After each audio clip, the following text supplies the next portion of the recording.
Hello and welcome to News 360. We are live from digital address number GA0066714, John Hammond Street, Kanda, and Nisamoni. And my name is Aisha Yakubu. Now, being female, black, and disabled could have a negative impact on persons who find themselves in that state, especially when living abroad. Cripples, the black, physically challenged women fighting 3 layers of oppression, say the only way society can shift the stigma, taboo surrounding illness and disability is by having open, frank conversations. Wendy Lai has more.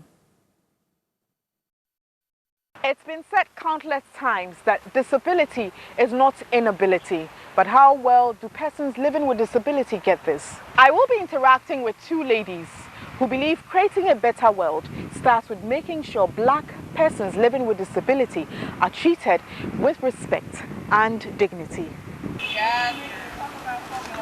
Meet Kim Oliver and Olajumoke Abdullahi, affectionately called Jay.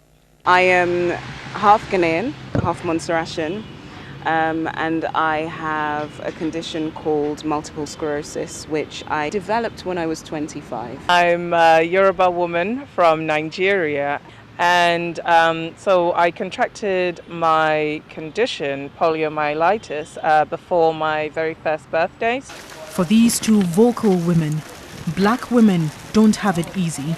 The potent mix of misogyny and racism means they are marginalized, undermined, and discriminated against by large swaths of society. They constantly have to fight to be heard and progress, not forgetting the fact that they are both physically challenged.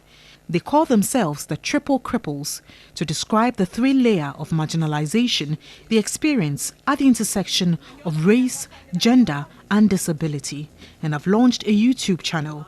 We talk about all the topics that affect our lives as disabled black women in an effort to give people a point of reference, to educate. For us, Triple Cripples and media representation, it's just the start. Media is a tool that we're utilizing to ensure that actual structural change is taking place. Ever willing to share their stories.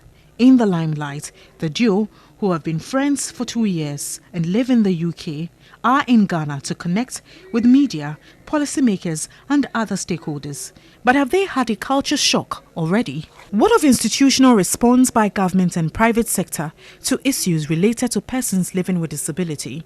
There's definitely been a culture shock for me because I've spent practically all of my life living in London. It's a completely different experience seeing somebody who has a disabled literally having to drag themselves across the ground to be able to come up to your car. The UK has systems and structures in place that manage to just, plaster over the surface of it.